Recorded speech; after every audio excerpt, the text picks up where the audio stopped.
Hi, everyone. Welcome back to Virtues and Vocations, Conversations on Character and the Common Good. This is our very first webinar of the new academic year. We are so grateful you are joining us at this frenzied but hopeful time. This series is part of Virtues and Vocations, a national forum that is housed at the Institute for Social Concerns at the University of Notre Dame and supported by the Kern Family Foundation. My name is Suzanne Shanahan, and I direct the Institute for Social Concerns. I'm also host for this series. Virtues and Vocations is an effort to foster community among scholars and practitioners from across disciplines who are keen to understand how best to cultivate character and moral purpose in higher education and the professions. This webinar is one of the ways that we facilitate this conversation and this community. Today, we have a very special webinar where we welcome two authors from our most recent publication at Virtues and Vocations. It's a crossover event, if you will. Note, our conversation will run till about 12:40, and then we'll open it up for questions. You can submit your questions through a Q&A mechanism, and I will ask them directly. And with that, today we are just absolutely thrilled to introduce two extraordinary writers and wildly capacious, often provocative thinkers who contributed to our most recent magazine on meaningful work, Professor Chris Higgins and Dr. Guru Madhavan. Chris Higgins is Associate Professor and Chair in the Department of Formative Education in the Lynch School of Education and Human Development at Boston College, where he also directs transformative educational studies and co-directs the Formative Leadership Education Project. You can already tell there's a theme in his work. As a philosopher of education, Higgins works to articulate the existential dimensions of teaching and learning, defend the idea of education as a public good, and recall education to its humane roots. He is the author of two books, The Good Life of Teaching and Ethics of Professional Practice, and more recently, Undeclared, a philosophy of formative education, which we had the opportunity to discuss with Chris last fall. Guru Madhavan is the Norman R. Augustine Senior Scholar and Senior Director of Programs at the U.S. National Academy of Engineering, where he also serves as the founding director of the Forum on Complex Unifiable Systems. In addition, he has served as technical advisor to the U.S. Department of Health and Human Services and the European Union Malaria Fund. Madhavan is the author of Applied Minds, How Engineers Think, a wildly acclaimed book translated into multiple languages, and the more recent Wicked Problems, How to Engineer a Better World, also a must-read. Guru and Chris served on a book panel at our May conference where they struck up quite a conversation. So everybody out there, get ready. This is going to be a wild one. Welcome, Chris. Welcome, Guru. Thank you, Suzanne. Wonderful. Hello, Suzanne. Great to have you both here. So I wanted to jump in a bit with the argument each of you is making in the most recent magazine. Chris, in your essay titled The Romance and Reality of Vocational Fit, you aptly and, dare I say, predictably, given your fascination with Dear John Dewey, start with one of his quotes, where you note, "Nothing is more tragic than failure to discover one's true business in life, or to find that one has drifted or been forced by circumstance into an uncongenial calling." I love that expression, uncongenial calling. Can you give us a sense of what your core argument is here? I know you start out with this tension between sort of work, labor, and then calling on vocation on the other hand, but maybe a quick summary for those who have yet to read the article. Sure. Yeah. First, I'd like to admit that it'd probably be more refreshing to have a philosopher of ed say, I don't like Dewey at all, but I'm sorry, I'm predictable. Dewey's awesome. I'm still learning from him. I mean, I've been living with this line that you just read. I've been living with it for decades, and it's been important to me. And I'm still evolving in my understanding of it. And that the panel with Guru really helped with that. I tossed out the idea of vocational formation, people needing to confront the question, what's a meaningful form of work to which I'm suited? And I might have even mentioned this Dewey quote. And Guru, I don't know if this is a direct quote, but Guru basically said, I don't know, I think work might be more like an arranged marriage where love comes at best after some time. And I found that really provocative and really helpful. It didn't seem quite right to me, but it definitely didn't seem wrong to me either. And that's the kind of idea I like. And what it put its finger on, I think, is a real danger that when talking about the life of work, that we might lapse into a kind of romanticism. And we might not be realistic about, for example, just the contingency that you find yourself in one line of work rather than another. Maybe it's what you knew in your family background, or maybe it's a certain course you took in college. There's a lot of contingency. It didn't have to be that way. And yet there's talk about finding your one true calling or the work I was meant to do. And I feel like that does tap into something real as well. So I set myself the task of trying to meditate on the pull of a kind of realistic side to thinking about vocational choice and enactment without letting it collapse into cynicism, and an idealistic side of thinking about vocational choice, vocational fit, vocational enactment without letting that lapse into fantasy. So that's the task I set myself. And maybe I'll pause there and see if you have a follow-up question, or I can say more. Yeah, I wonder if we could think a little bit about this tension, because, and maybe we can do that best by having Guru share his reflection on an arranged marriage, because I I do think this notion of coming to love what you do is an important piece of the equation. And I think you bring that out well in this piece. But I think the way Guru put it was perhaps uniquely distinctive. So Mhm. would you reprise that particular thought, Guru? Thank you, Suzanne. And Chris, it's quite an honor for me to be a footnote in your article. So I'm really tickled by this one. The way I even presented this thought, and I'm very fond of saying this because that is absolutely true. That's precisely how I entered engineering, because everyone around me was doing that. So as an arranged marriage.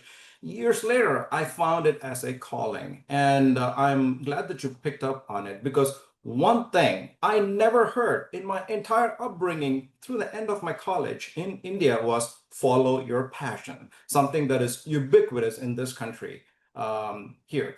And so early in my career, I worked in a power plant. So I was checking circuit breakers, balancing rotors, dusting switchgear even. And then at a control valve company, I tested for leaks and vibrations. And then came a sweeter assignment. I worked in a confectionery plant, and I was tuning controllers to keep candy crisp and toffee smooth. But the point is, the stakes weren't always that sweet. At a medical device company, I worked on cardiac catheters. I mean, these are lifelines for surgeons. I mean, life and death, accuracy and accountability needs to be maintained in a clean room. So this testing, tuning, checking, just over and over and over again, made me realize that engineering, like life, is mostly unglamorous. But that's where, you have a column or a cantilever or a cathedral or a civilization stands or falls. And that's where the true vocational meaning emerges. It is in this duty-bound, diligent, otherwise boring enterprise that keeps the world going. You truly understand the meaning of it. And as I write in my essay, I mean, it's a meaningful work should really crack you open and like show you what you can build and who you can become amidst this duty boundedness. There's another favorite saying of that I like to share. Claude Claremont, a British writer who wrote in the 1930s in a short book called Spanning Spaces. It's a book on bridges. He said that engineer learns most on the scrap heap. So you're dealing with stuff around you that might be rusted, discarded. How do you make sense of that? It's I think a deeply meaningful book to provoke thoughts on what meaningful work should be. And engineering, as we all know, at least in this context, is um, how does the work perform and who will it touch? And how do we carefully account for them? Um, Engineering can be an utterly punitive profession. If things go wrong, I mean, you will be held accountable, and Mother Nature is unforgiving. So there are these broader forces here that are not easy to fall in love with at the get-go. And one has to really gain a deeper appreciation of meaning. In some cases, it's a basic DIY project. I mean, meaning is basically what you do, whether you like continuity or not, or whether it is a gig from gig to gig. So I think it is utterly subjective the way I see it, but I think meaning comes also in the impact that the work produces. The unseen generations, the people we will never see, like the water workers supporting sanitation at night, and so many other forms of invisible engineering that we take for granted. So it is in the sheer invisibility becomes visible over time, the meaning of the work that we conduct for others. Great. So Chris, if you think about this in terms of your argument, which early on you talk about this polarization in our thinking, can you flesh that out a little bit more? Because I think Guru is offering us a slightly less, or a slightly different way to understand that than your notion of this polarization between the two, but also the relationship and how one builds into the other. So maybe you could talk a little bit more about that. Yeah, in the beginning of the essay, I start with this observation that if you look at our words we have for work, they tend to divide into very idealistic conceptions of work or sort of very reductive, materialistic, sort of cynical conceptions. There's a kind of polarization, and sometimes it happens even in the same word, like a word like vocation means to some people a kind of spiritual calling, and to others it means manual skills taught in a voc ed class or something like that. So there's this kind of dichotomy in our language, and I suggest in doing in fashion that flows from the fact that we have these other dichotomies that we really haven't dealt with. We're not that comfortable thinking about how work that involves the head and work that involves the hands fits together. I mean, we have campuses, as I mentioned, some devoted to head type work and others to hand type work. And we have a society that draws invidious distinctions between blue collar work and white collar work. And so I think there is some polarization here, some dichotomization between our instinct to say work is something noble, work is something fulfilling, and to say work is a job, a word that means originally the amount you can carry in a cart by a horse at one time. We punch in, we punch out. So I think this is a more general problem. I've always thought that to be a true realist, you have to also be an idealist and vice versa. But they pull apart, and it's hard to find that middle ground where you are looking at the world with eyes open, not through misty-eyed sentimentality. And you're acknowledging that there are things beyond the bottom line in life. So I'm trying to get us to see if we can't sort of cure ourselves from some of our cynicism of work, cure ourselves of some of our romanticism about work, and then see it in a way that's at once realistic and idealistic. And if I could just pick up on one thing Guru said, one place I think we agree. I love this phrase of yours. It's very dramatic that work can crack us open, you said. And I think that overlaps with my argument. I want to push back against the idea that vocational choice goes like this. First, I'm formed and I figure out who I am. Then I decide what kind of work fits me given who I am. I think that picture is wrong for multiple reasons, but one of the main ones is our working lives are one of our best resources for figuring out who we are and what makes us tick and what we stand for. So when Dewey defines vocation, he defines it as a kind of educative or possibly miseducative environment that sort of funnels aspects of the world and brings them before our attention and therefore shapes the world we live in fundamental ways. So he hated the idea that vocational education meant, you know what your job's going to be, now train for it. He thought instead we should be learning through occupations about ourselves, about the world, and of course, about the work. So in each of your pictures, I have a sort of an almost idealized sense of how work and vocation operate. And so, Chris, I think Dewey's model, the way you're thinking about it, makes perfect sense. And if I think experiential, that makes sense as well. But how do we confront the student who is living in a world of constant bombardment of these polar opposites, which is get a job, make money, repay your student loans, be able to live in an increasingly avarice, challenging society, and find a passion. And you're trying to get by, but you're also supposed to be finding meaning. Sure, in Guru's mind, however meaningless or menial perhaps our work is, we could see the bigger picture.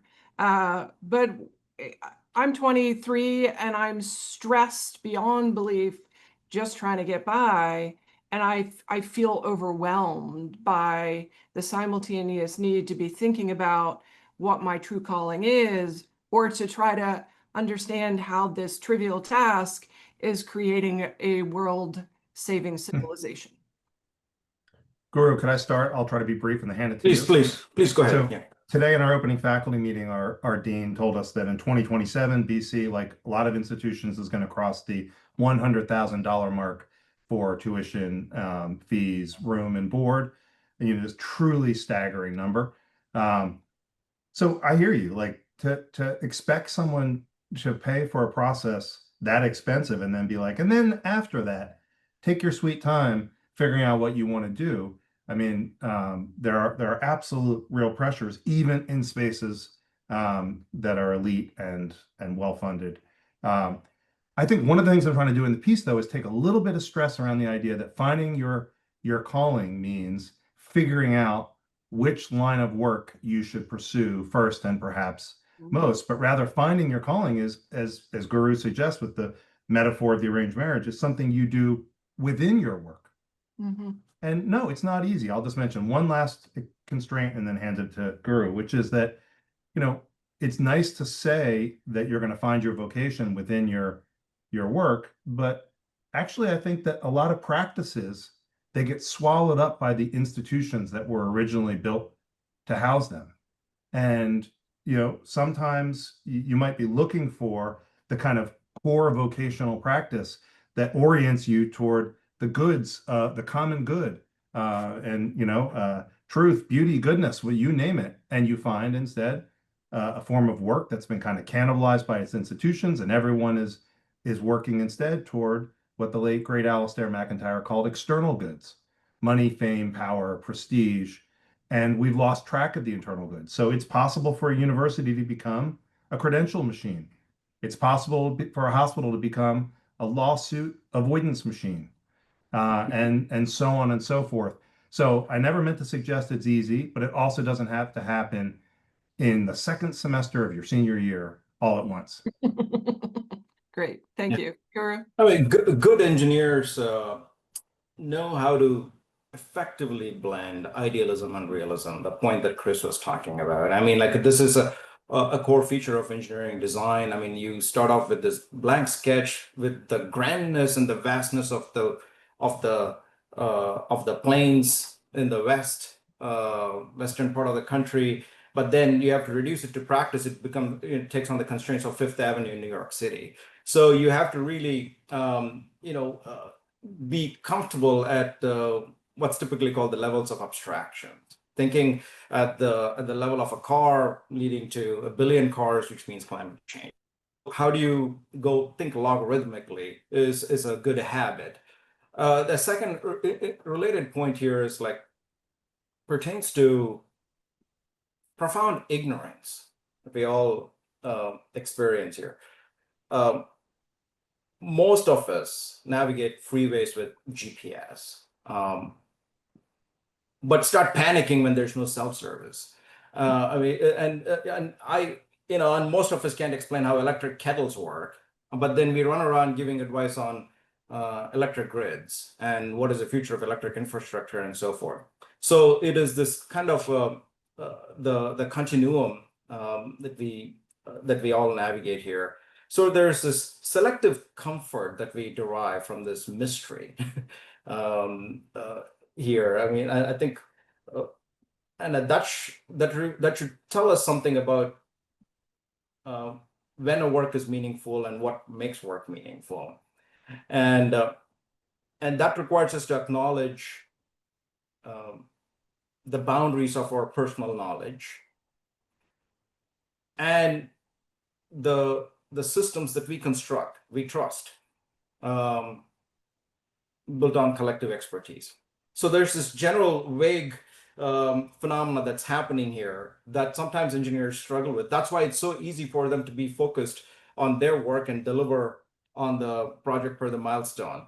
And that is one of the reasons why also reflection is discouraged, even inhibited at the workplace in the engineering. You want reflect on philosophy, go do it in your spare time at work. So I think that is a real problem that we have sometimes in engineering, and that is just the nature of the enterprise here. I wish you know, I could have a Chris Higgins mold in my mind, so we could think about these things and whether we should do certain things or not, kind of thing. But unfortunately, that is not how the engineering enterprise incentivizes or rewards people. So that kind of takes me to, you know, how also another dichotomy, much like the idealism, realism kind of thing.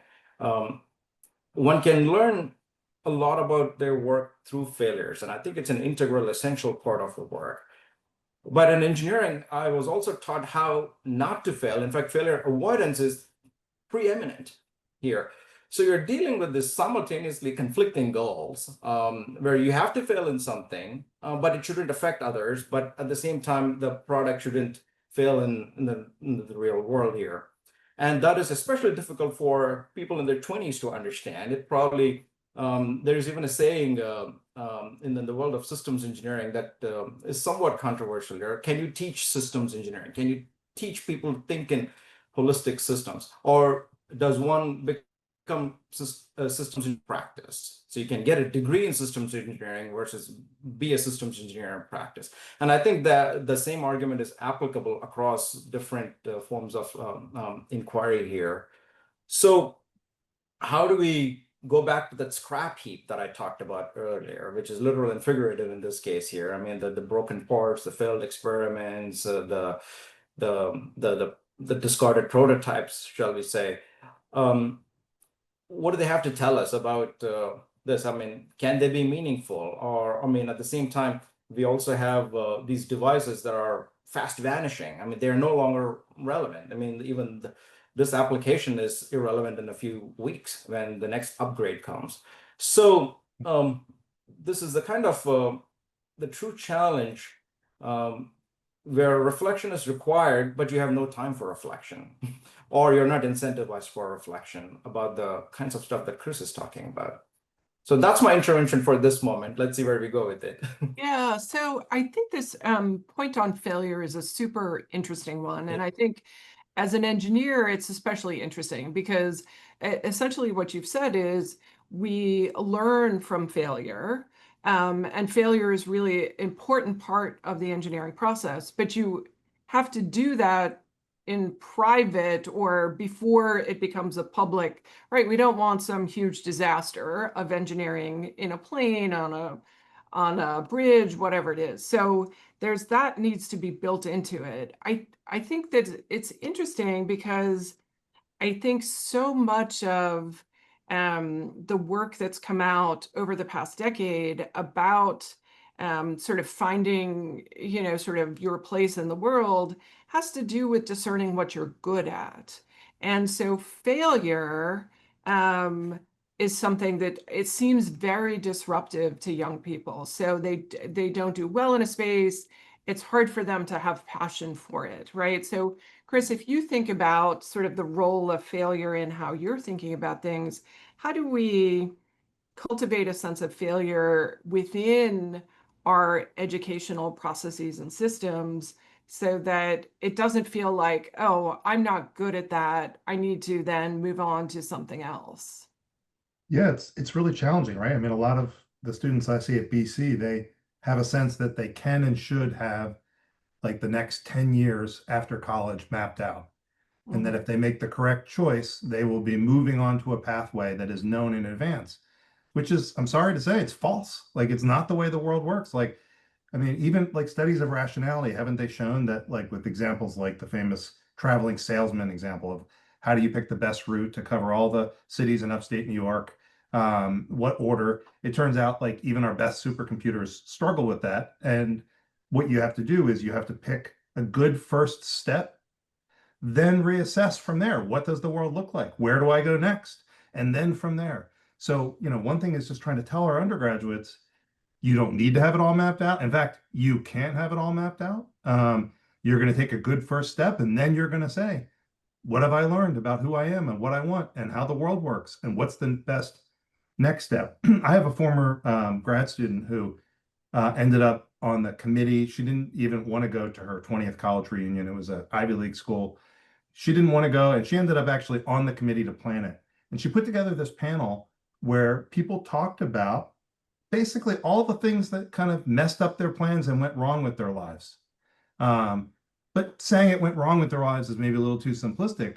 And at a place that breeds a sense of we're all the top and we have to be the best, it's hard to think, not to think, well, I must be the only one that my plans didn't work out. But finally, 20 years later, there was a group of people willing to admit life has been a series of weird and wonderful and disturbing, sudden left turns, right turns, and it was so well received because everyone can breathe a sigh of relief, right? When we admit to each other that plans, are made to be rewritten and things can't be planned out in advance like that.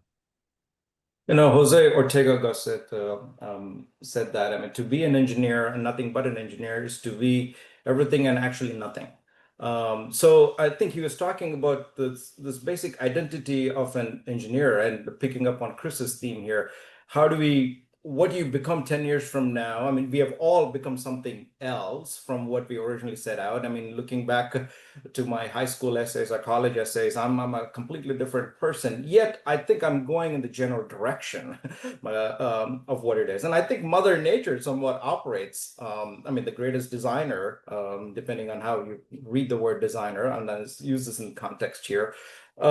It's like three simple principles. I mean, selection, variation, replication. So you basically pick what it is, and and then you vary the fitness function, and then you select the best practices, see what works. It's a very iterative, boring, unglamorous procedure that Mother Nature employs. And I think we have gotten really good at copying some of those techniques in some of our really iterative algorithms and so forth. But evolution also works differently, that conveys meaning in fairly stunning ways. And let me give you this example from the biological world, the concept of ring species. Byron Newberry, who's a scholar of engineering as well, has written about this in a paper, and I'm struggling to remember which year. But he talked about, the ring species as a metaphor. So if you look at the California Central Valley, you have the Ensantina salamanders that are all over there, and they can't cross that valley because it's hostile, but they move around it. So they interbreed with neighbors, and they maintain a gene flow. So in the south part of the valley, you see two distinct species of salamanders that have all evolved from a common ancestor, but they look completely different. One is completely spotless and brown in color, and the other one is yellow with big black blotches on this. They're all from the same ancestor, but they look completely different, to the point that when you look at it, you think it's two completely different species, but they're not. In the full evolutionary context, it's difficult to tell where one salamander type ends and where another begins. So it is just one of those blurry domains. They slowly turn into each other. Engineers too, I think, similarly cross that line from being an engineer into being something else. And again, I can see that in my own career. I'm a different kind of a salamander now. I mean, I've also said that I used to be a freshwater engineer in technology development, but now I'm a saltwater engineer working, swimming in the oceans of public policy and whatnot. So the engineering identity evolves, and so does the meaning of the work that we do, even if they are rooted in common principles and so forth.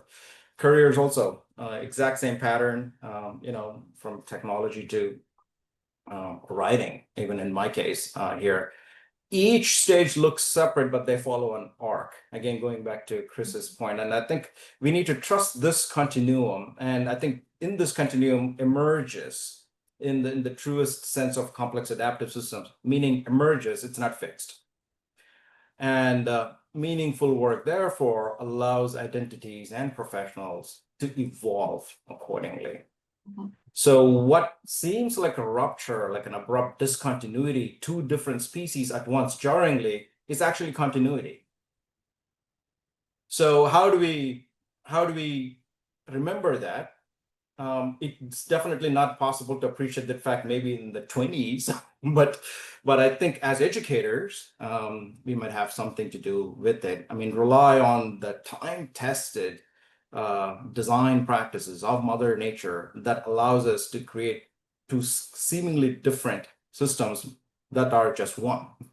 So Guru, would you say then, if you were mentoring a young engineer and they said to you, I think I'm growing out of engineering, you might say to them, no, I think you're just growing in your understanding of what engineering is and what it means to you.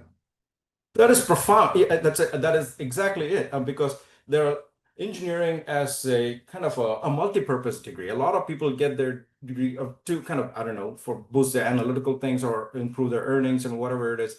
Time after time, it's been shown that engineering, helps economy, and so people go into Wall Street, people go into media, arts, entertainment, design. So it is pretty versatile that way. So one of my mentor always says, once an engineer, always an engineer, even if you don't do engineering kind of thing. So I think, Chris, what you have said is the most important point that we need to aggressively articulate. I think you need to understand how you are growing with the profession that's also growing with you. Yeah.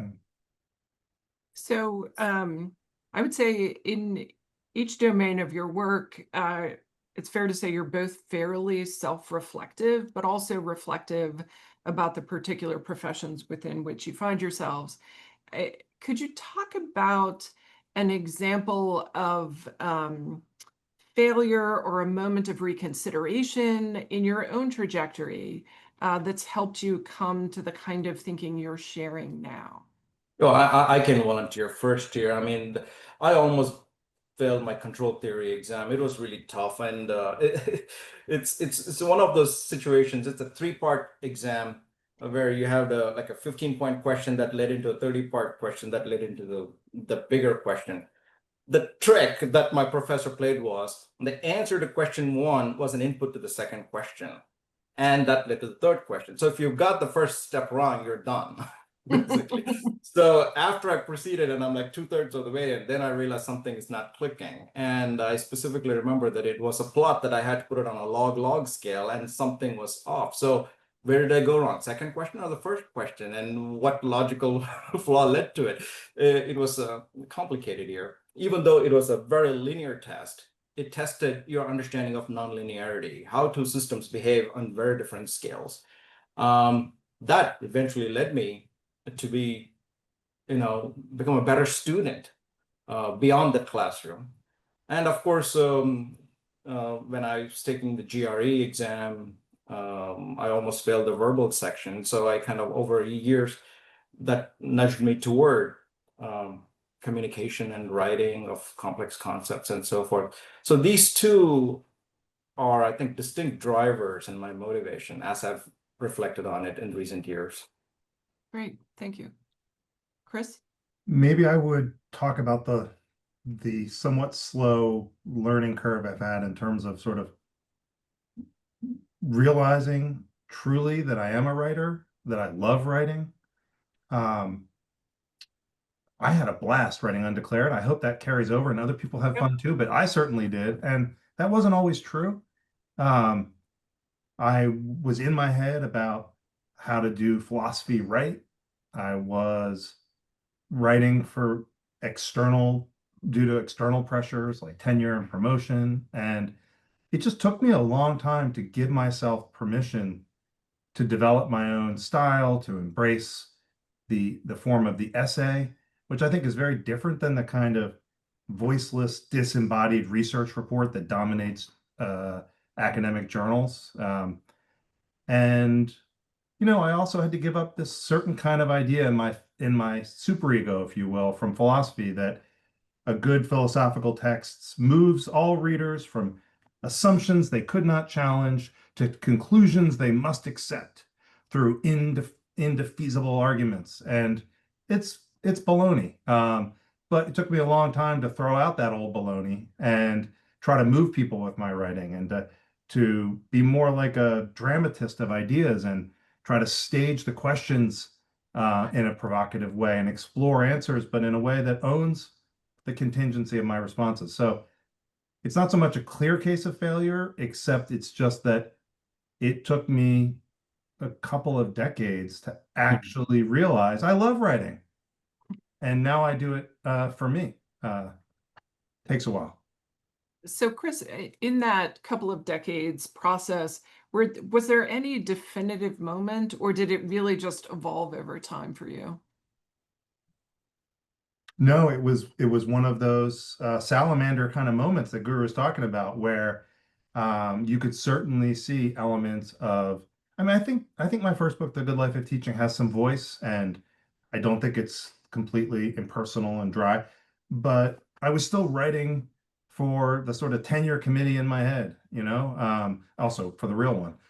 But so I think it was more of a gradual thing where I would force myself to stay in the chair a certain number of hours, but not necessarily notice I don't actually want to get up. I wish I didn't have a meeting or 1,000 emails right now, because I love trying to figure this out and trying to find the words that will really make it compelling. So I wish there was I've been reading lately about epiphanies, and I think that's a really cool concept. For me, it was more gradual. And then with Undeclared, it just suddenly became clear in hindsight, I don't really care what the official way to do this is. I'm going to find out what I think is the best way to make these ideas come alive, and I'm going to stick to it. As I think about this, in each of the way both of you talk about your work, there's an extraordinary kind of confidence in the ways that you do it, which I just think is just really hopeful and striking. I wanted to just pivot briefly to a term that gurus use, projectification. So how do we think of the challenges of work between fragmentation and continuity? You talked about the 1,000 emails in your day, the kinds of little things that are disruptive that have to be done but don't feel super satisfying. How should we think about that phenomenon in work as we're trying to find meaningful work? In engineering, everything has become a project. If it's not, it will become one. I mean, whether it is Noah's Ark or the Newark International Airport, everything has to be a project. And there are serious economic elements associated with it. I mean, 1/5 of the global economic activity happens through projects. In China, 1/2 of the GDP is project-based. In advanced economies, I think it's a third or so. So we have become, I think this is the problem statement here. We have become so project focused, which is good for efficiency, accountability, closure, initiation, negotiations, and whatnot. And engineers, whether they like it or not, they're also good at navigating these multitude of processes, again, international standards, coordination, and everything. Especially when you're talking about mega projects, which are $1 billion or more, that involve 10,000 or more professionals. People have gained a lot of experience, and how do you manage and effectively deliver on them is something that we don't talk much. It's only seen in practice here. There are many design heuristics that we have to comply with and everything. And then if you look at a standard systems engineering diagram or something, you will just completely get lost in this maze of these color-coded block diagrams, wirings, and whatnot. One has to lead to another. So the risk there is one can lose the overall side of the system. That's even if that is not the case, even if you have the complete understanding, whether you're for building an advanced aircraft or something like that, but how is that aircraft situated in the broader context of airspace and society that is funding it is sometimes sidelined here. And I think this goes back to the point that we're touching on. There's this fragmentation part of it that might potentially impede us from understanding the true purpose of the project here. So where one project ends and where other begins, and I've been in circumstances myself where I've worked on like projects with different ends and they have overlaps. We have all done that. So how do you properly reflect on this? And how do you even eventually to zoom back and ask this question? I mean, is what I did, was it even meaningful, or would that call it meaningful work? So that kind of assessment is just simply declining or is disincentivized right now here. So I think projects have value, or the projectification has value here, but I think we're risking the loss of the broader question about why we do certain kinds of things the way we do it. I don't know where we're going with this. Is also a sincere question that I have. Great. Chris? Maybe I'll just add that the university too struggles with specialization, hyper specialization. And even though we are one of the sites in society that is entrusted to be able to see the big picture and reflect on things, we're often not that great at talking about the big picture of our own enterprise. What is a university for? What is college for? What does it mean to be an educated person? I would love to see institutions that put those questions at their center so that there's a community of learning devoted to all the specific questions, but also to the question, what does it truly mean to be educated? Great. I want to open it up for at least a couple of questions here. The first one is for Chris. Can you expand a little bit more on the idea of internal and external goods? I think you mentioned earlier how institutions have cannibalized vocations. I'd love to talk a little bit more about that. Yeah, so this is one of the many powerful ideas in Alistair McIntyre's After Virtue, in chapter 14, where he lays out his conception of a practice. He admits that no practice has survived any length of time unsupported by institutions. He's not imagining that practices float free in the air. He also admits that when things are going well, there's a healthy symbiosis between the practice as such and the institution that supports it.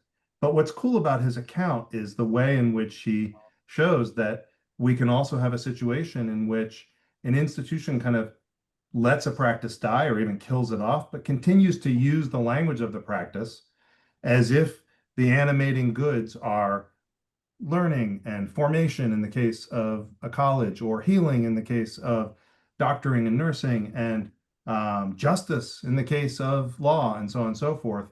And the language continues, but it turns out that it's really, we've begun to focus on external goods. External goods are rivalrous. They are, limited in scope. If one person gets more of them, somebody else gets less. That's not true of internal goods, he says. When somebody achieves one of the goods internal to a practice, everybody rejoices. Now, listen, if you're a baseball player and the other team, hits a 500-foot home run, you're not happy that you just went down 2-0, but everyone marvels at the fact that somebody just hit that ball 500 feet. That perfect swing, exit velocity of 112 miles per hour, perfect launch angle. I'm trying to channel Guru's field here, the engineering of baseball. And so there's a way in which internal goods are non-rivalrous and a way in which external goods are. Internal goods also take apprenticeship to appreciate. At first, when you join a practice, you don't detect them, because what it means to apprentice to a practice is to learn to evolve in your perceptions, in your values, to be able to truly appreciate the goods that animate the practice, and not just the external ones. So maybe you go into teaching because you think it's kind of cool to stride around and give your lecture and write things on the board. And over time, you realize, like, okay, that's superficial. The good has to do with seeing somebody, you're helping them come to an insight that's changing their life or something like that. So it sounds a bit like Guru's metaphor of the arranged marriage to a certain extent. You come to realize in your partner all the good things. So we have a question from a fellow writer in the magazine, Dan Graff, here at the Institute for Social Concerns, who says, I've really enjoyed this fruitful conversation. This goes to either or both of you. How do you probe further these questions about meaning, value, and vocation at the workplace, given the power differentials between employers and most of their workers? An engineer or philosopher might experience the power differential way more equitably and positively than the line cook, the clerical worker, or the Uber driver. Do these ideas apply to all workplace scenarios, and should they? I have a one-liner, Guru, and then I'm going to hopefully you're going to come in to the rescue here. My one-liner is just, it's not a joke. It's just that one of the goods we distribute in society is meaningful work. And it's a brutal competitive process, and some people get stuck with work that's incredibly chopped up and heteronymous. Other people are calling the shots, no room for creative control. And that is a deep form of inequality. Who gets access to meaningful work? All right, your turn, Guru. Thanks for the deep question. I'm thinking about what Friedrich von Hayek called it as a religion of engineers, and kind of relates to what Chris was talking about, this internal good or internal goodness of something, or the immediate pleasure of doing something about it. Engineers love producing quick fixes, and they are rewarded, remunerated, promoted, recognized, whatever. I mean, I think there's something of value there in producing a quick fix, a technical fix to achieve that thing.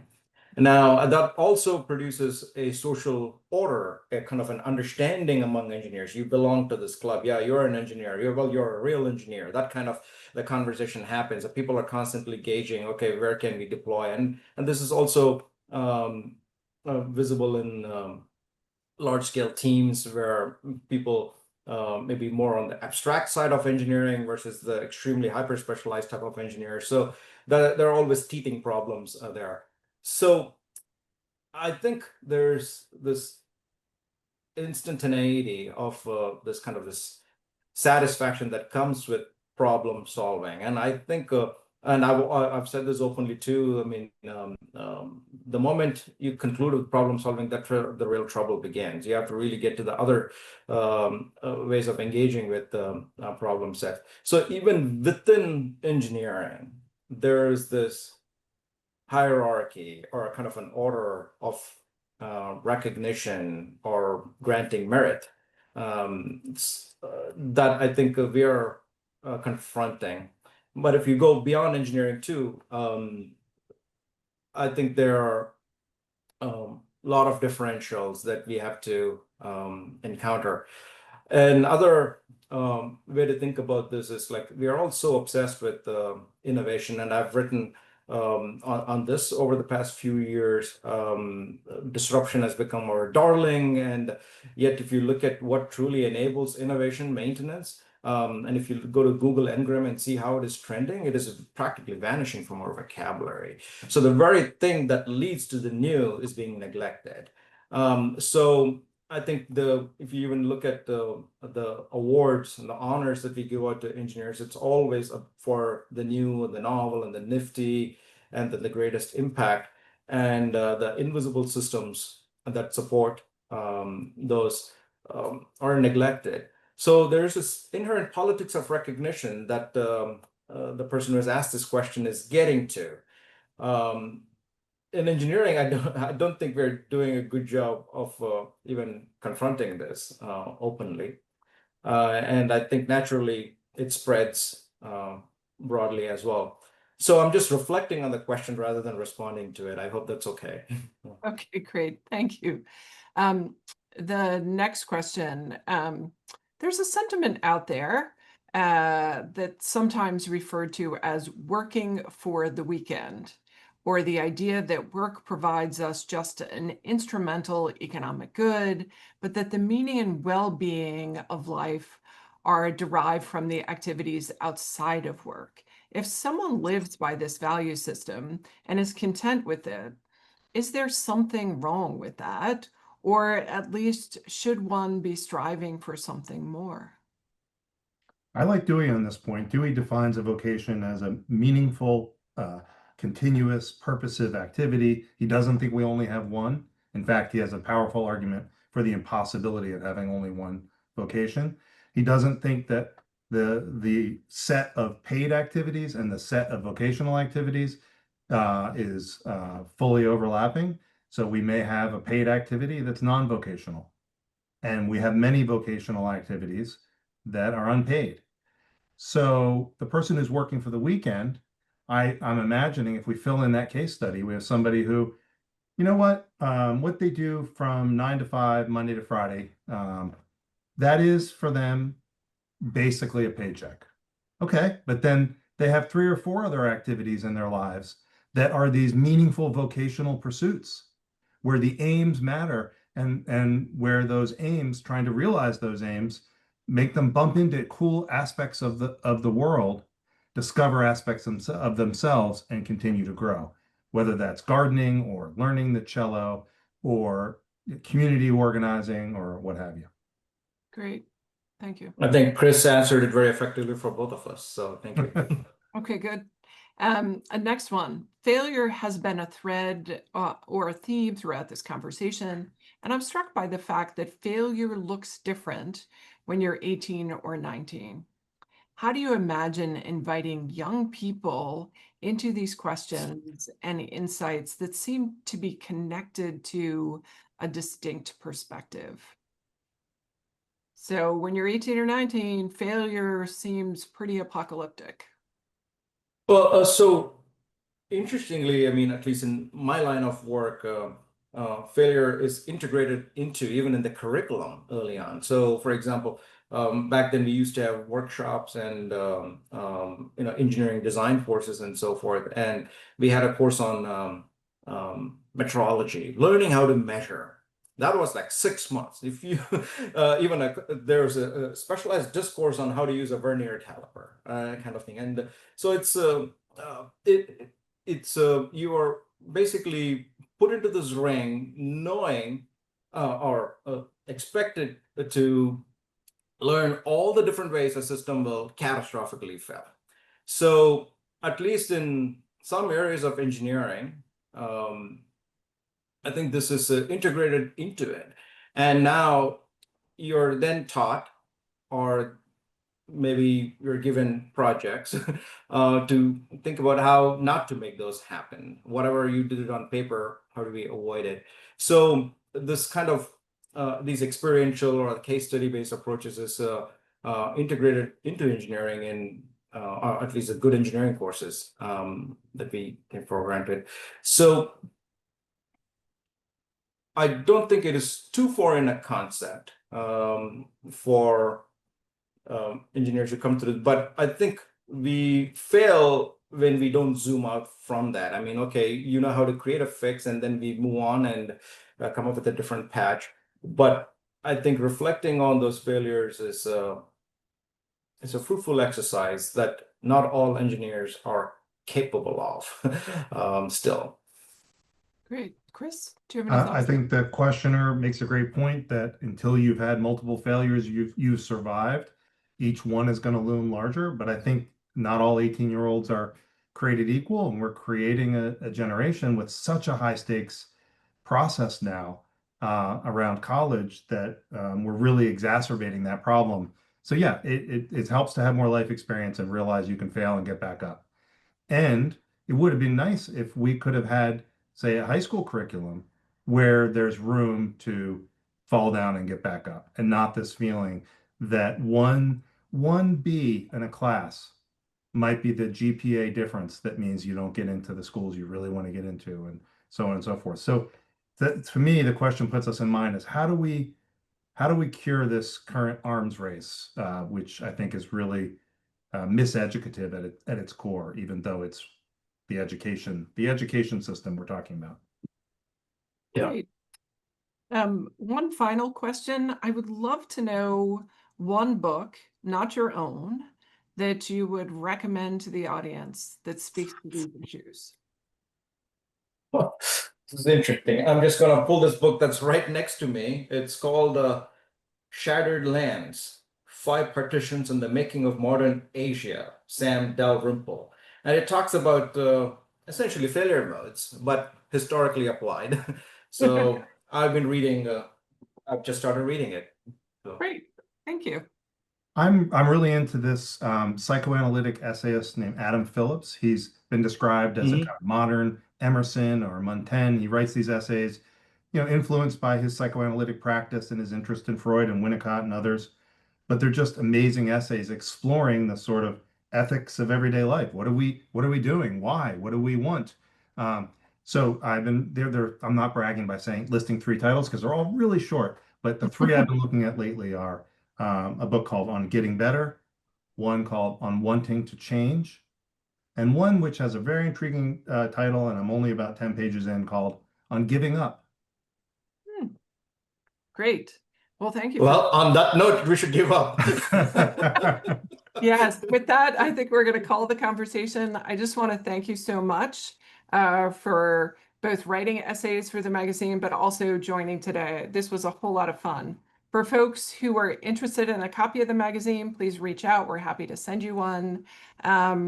Thanks to everybody who joined us, and please join us again next time on September 22nd for a conversation about his new book on character with retired General Stanley McChrystal. So thank you both. This was great fun, and really appreciate you joining. Thank you.